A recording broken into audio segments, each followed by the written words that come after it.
Okay, May Givanen, and welcome to another random film review. I just got up again, so again, I apologize. I just had time really to go to the bathroom or use the bathroom, and then get my coffee. Well, my coffee was being made, and then got my coffee, and then took my blood pressure pills over here that I have, and that's it. Um, but this is my review for Duel. I saw this yesterday, late at night. As you can see, it stars Karen Gillan and Aaron Paul. Karen Gillan was Nebula from the Galaxy, Guardians of the Galaxy, and some of those other movies where she crossed over, like Endgame and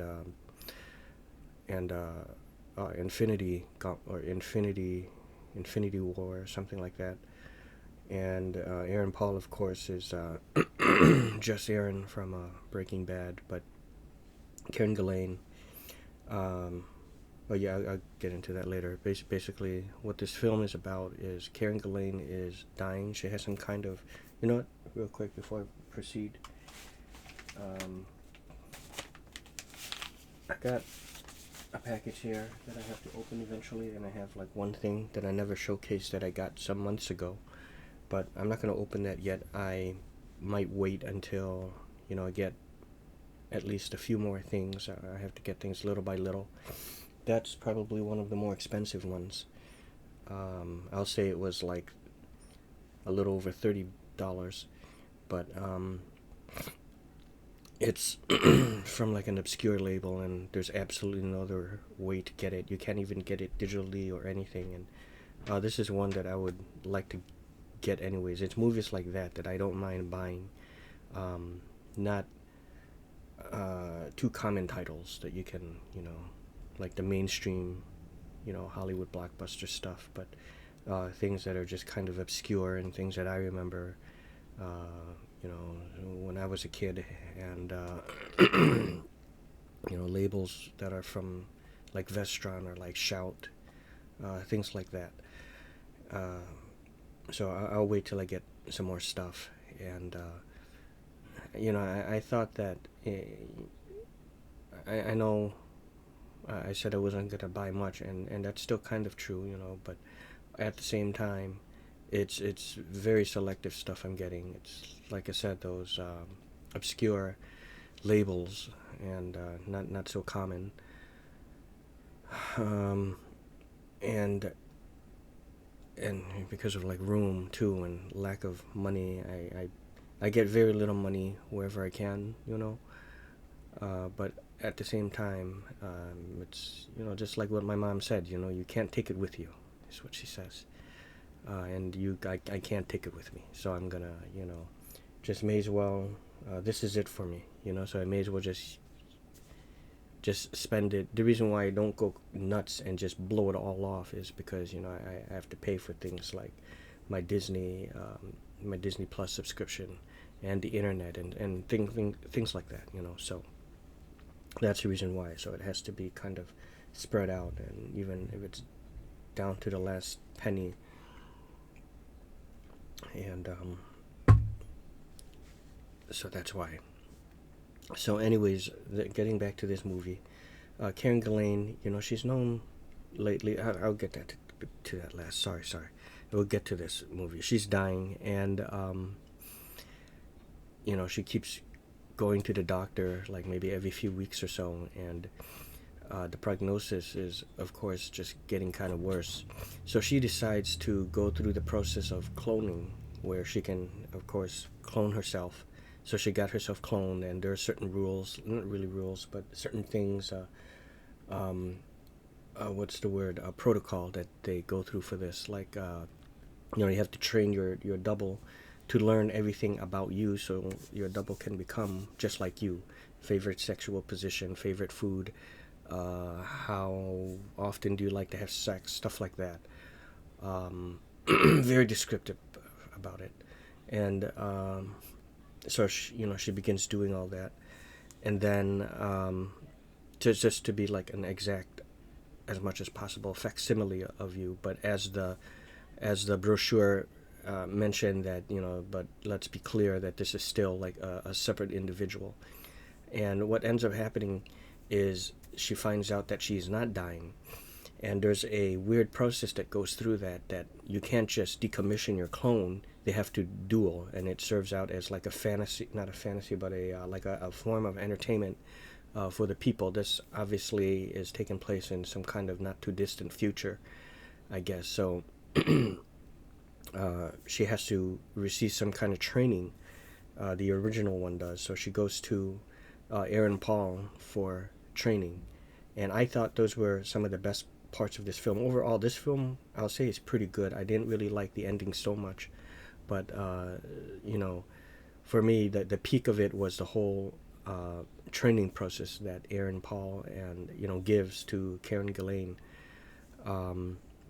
And the ending was, I guess, somewhat of a letdown for me in any case. And I guess it's meant to be kind of like poetic, supposed to be like a poetic kind of ending. And it takes place in like a forest. It's like the final act of the film.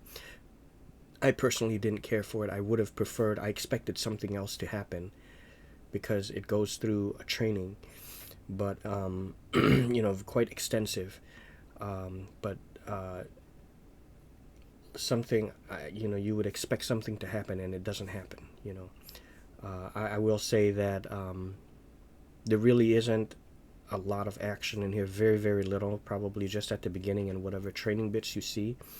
And this whole film has, it's like a black comedy, drama, and sci-fi, of course.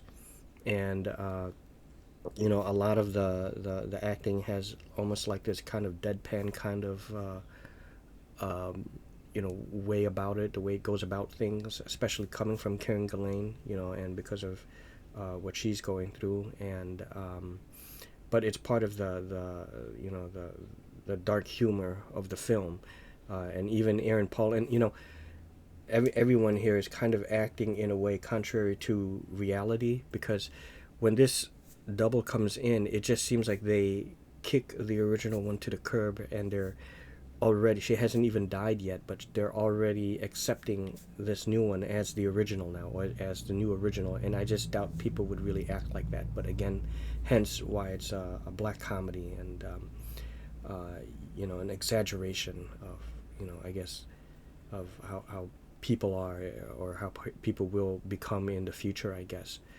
Karen Gillan, you know, lately it seems like between her, you know, gigs as Nebula in the Marvel movies, she stars in these kind of off-brand kind of action or dark comedy kind of movies. There's one, and I can't remember the name, but I think it was like a Netflix, I think it was called like Milkshake, something, something Milkshake. Let me look. Okay, sorry, I accidentally stopped the recording, and I had to look it up. The name of the movie was called Gunpowder Milkshake. You know, something like that is like another weird one, I'd say. It's a little bit more direct with the comedy, and some of it for me was kind of like cringe a little bit, but you know, overall, I thought that one was maybe, at the time I thought it was fairly good, but now I think it's maybe just okay, and especially compared to this one, I think this might be the better. I feel it's the better between the two weird ones that she's done lately. But other things she's done prior to those were things like Oculus, you know, starring Brenton Thwaites. I liked her in that. She was also in the two Jumanji films, the sequel Jumanji films. I thought I enjoyed both those. So yeah, overall I would give Duel,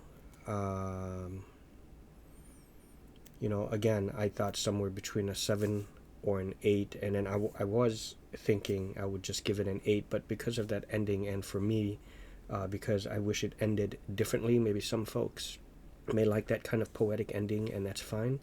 But for me, I think it would have to drop slightly, and I would give it like a 7.75 out of 10. Because overall, the film was quite good, great even, and the way it went about, and like I said, the deadpan acting on a lot of the times, not all the time, but a lot of the times, especially from Ghislaine, the deadpan acting and the black comedy and dark humor all went well together, and like I said, the training sequences and the interaction between Karen Ghislaine and Aaron Paul was some of the best I've seen for this movie. So anyways, that's it. Hope you all enjoyed, and see ya.